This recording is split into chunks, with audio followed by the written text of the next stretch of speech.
Uma das pautas da reunião do PL também foi as eleições de 2024, o que causou uma lavação de roupa suja.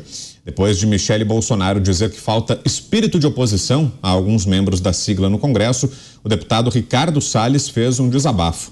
O parlamentar falou de sua atuação no Ministério do Meio Ambiente e mostrou descontentamento com a falta de apoio de Jair Bolsonaro e Tarcísio de Freitas para a disputa da Prefeitura de São Paulo. Um dos que o mais apanhou no seu governo fui eu, porque justamente estava num dos ministérios cujo objetivo é enfrentar a esquerda. É muito mais fácil, sem nenhum demérito aqui o trabalho que foi feito, é mais fácil fazer estrada, ponte, ferrovia, do que combater a esquerda. Os ministérios ideológicos, meio ambiente, justiça, educação, cultura, é ali que a briga ideológica acontece. É ali que a gente põe em prática. E aí, Pavinato, qual a sua análise sobre esse posicionamento do deputado Ricardo Salles?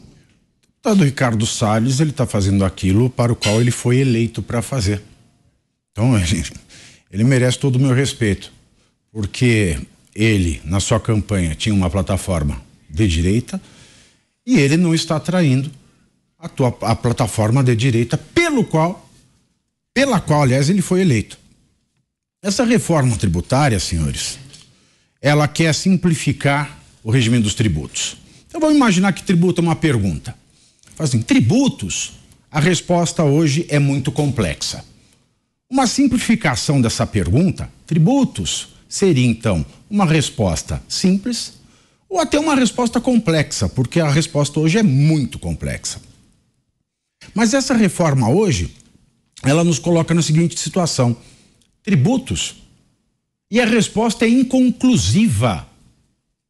Não adianta fazer um falseamento de origem, ou seja, um simulacro de simplificação. Ah, eu peguei 3, fiz 1, peguei 2, fiz 1. Se na outra ponta eu não tenho uma resposta. Então, é pior do que muito complexo. Que muito complexo você pode chegar a algumas respostas que estão corretas de acordo com a complexidade. Agora, se a resposta ela é inconclusiva na origem, quer dizer que não há resposta. Então tudo é possível. E se algo complexo, se dentro de algo complexo, algumas variáveis são possíveis, quando eu tenho algo inconclusivo, tudo é possível. E se tudo é possível, o caos está instaurado. Porque antes da ordem veio o caos. E esta reforma, a pretexto de simplificar, está levando a gente para o caos. Né? Então, além da reforma Sérgio Naia, isso aqui também pode ser chamado de reforma Kinder Ovo. A gente não sabe o que tem ali dentro. A gente não sabe o que está encapsulado nesse ovo chamado de PEC da reforma tributária. Precisamos de reforma? Ah, sim, precisamos, é claro. Mas qualquer reforma não atende.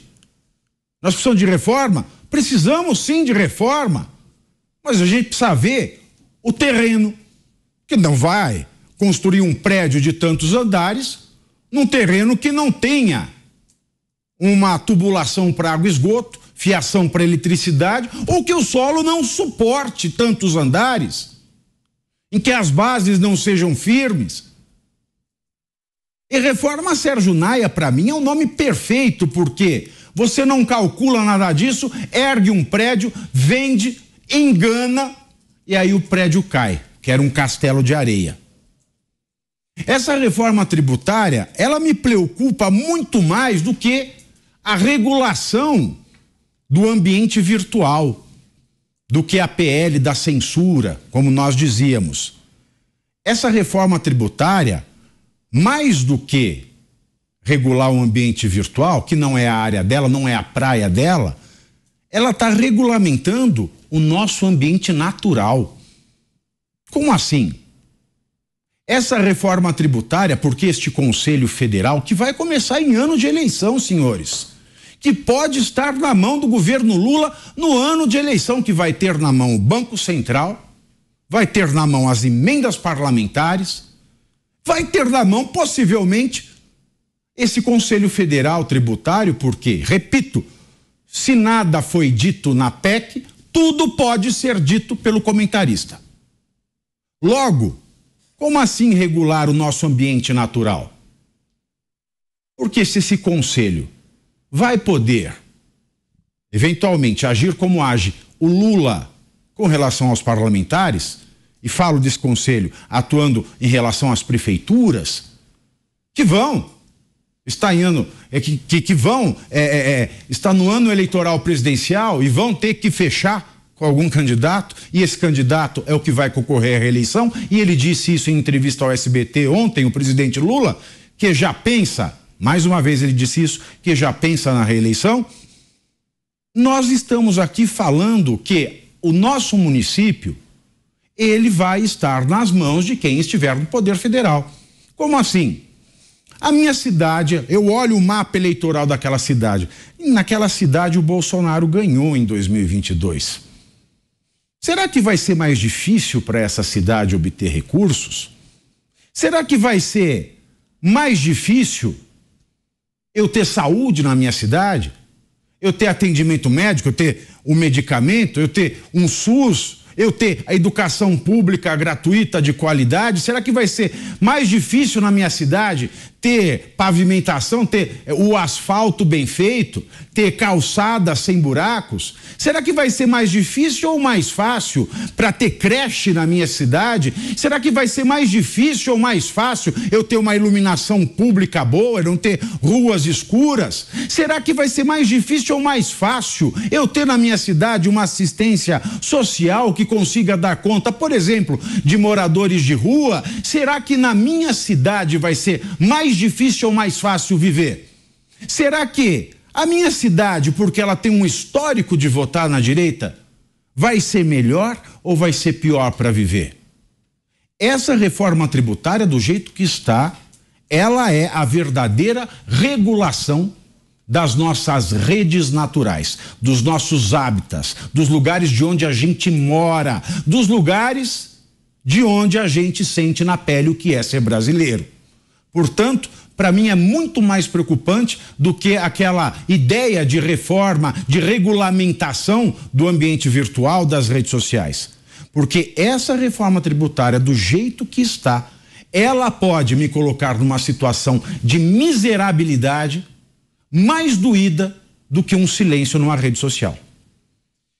Dantas, esse debate todo envolvendo a reforma tributária, ele tem relação com eleições também, não só as eleições de 2026, mas a próxima que teremos também, as eleições municipais de 2024. Isso está relacionado, esse racha que vimos hoje lá na reunião do PL, a fala do deputado Ricardo Salles com a referência indireta ao governador Tarcísio, dizendo que é mais difícil fazer oposição à esquerda do que fazer estrada.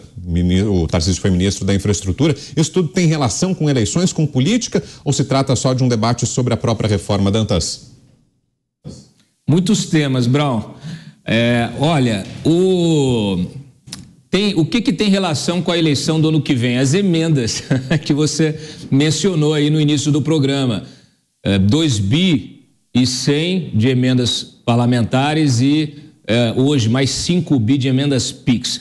Essas emendas é que vão abarrotar os cofres, né, dos estados e das prefeituras, especialmente no caso aí das prefeituras, para comprar trator, para fazer asfaltamento, para pintar a escola, né, para comprar ambulância, para o candidato ir lá tirar uma foto com o deputado. Olha aí, eu trouxe aqui a verba que comprou mais uma ambulância para vocês.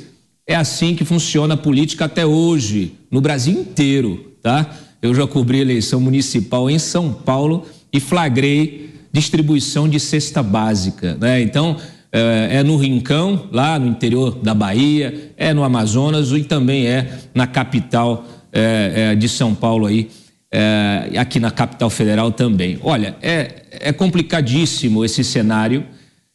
Quando a gente fala da reforma tributária, o impacto, aí ele é de maior prazo, porque ela só começará a ser aplicada em 2026, 27 e 28 ali, quando a coisa já vai estar mais consolidada. Então, nós estamos discutindo algo que não sentiremos agora, nos próximos 4 anos, o efeito. Ao contrário, é possível que a aprovação desse texto hoje, como ele, de alguma maneira, satisfaz a indústria e traz um mínimo, né, de simplificação regulatória e tributária desse sistema que hoje está tão complexo, essa aprovação ela vai melhorar o ânimo do mercado. O mercado trabalha com expectativa, então vai melhorar a expectativa do mercado, vai melhorar a expectativa para investimento, tudo isso a curto prazo. É possível, inclusive, ter um impacto positivo na inflação e a gente vai ter redução da Selic já prevista para agosto.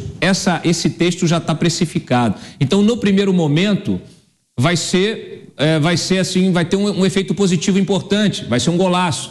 O governo Lula vai nadar aí em águas tranquilas no segundo semestre. O problema é justamente quando essa reforma começar a ser aplicada. Por quê? Ela concentra no aumento da tributação no setor de serviços e no consumo. Ela pega, assim, de uma vez só a classe média inteira. Ela pega os autônomos, ela pega os pequenos empresários.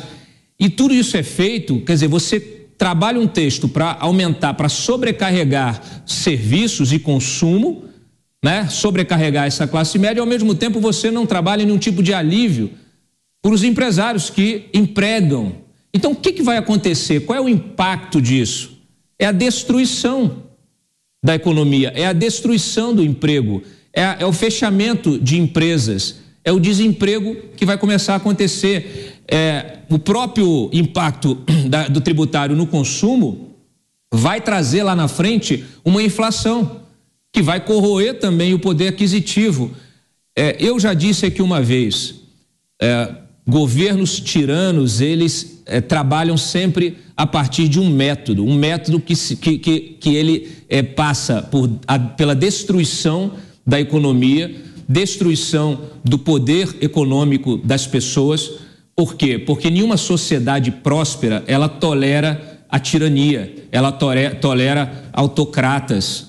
Então, é preciso primeiro empobrecer essa população, é preciso quebrar setores nevrálgicos, é preciso você colocar essa sociedade de joelhos para que você então possa dominá-la.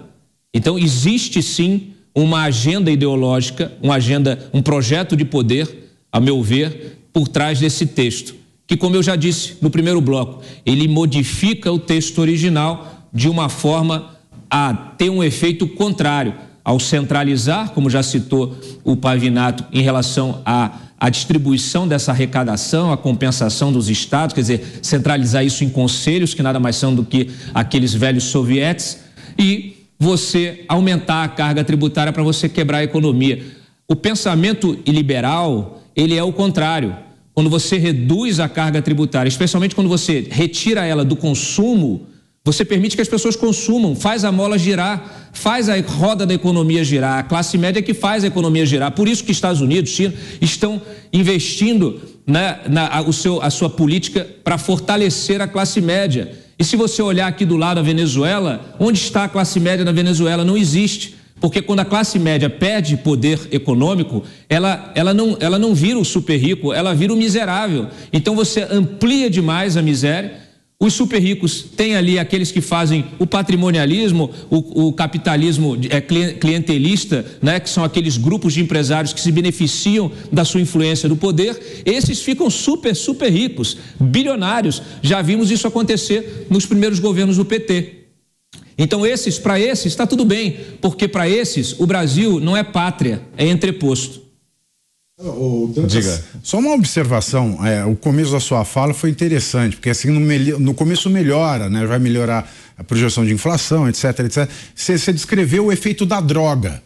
No começo é uma maravilha, a pessoa se entusiasma, ela faz mais coisa, ela sente uma vontade de viver que ela nunca teve, ela tem esperança renovada, ela ama mais, etc.